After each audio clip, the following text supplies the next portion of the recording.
Okay, so here's the truck you were asking about, the 2005.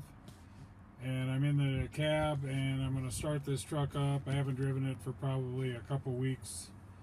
So I'll go ahead and turn the key here and start it up so you can watch the gauges.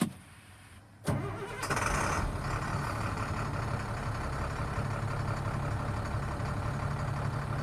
we'll let it run here just a bit.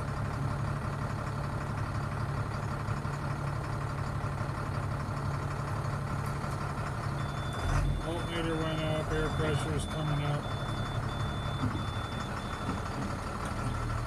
Fuel pressure looks good.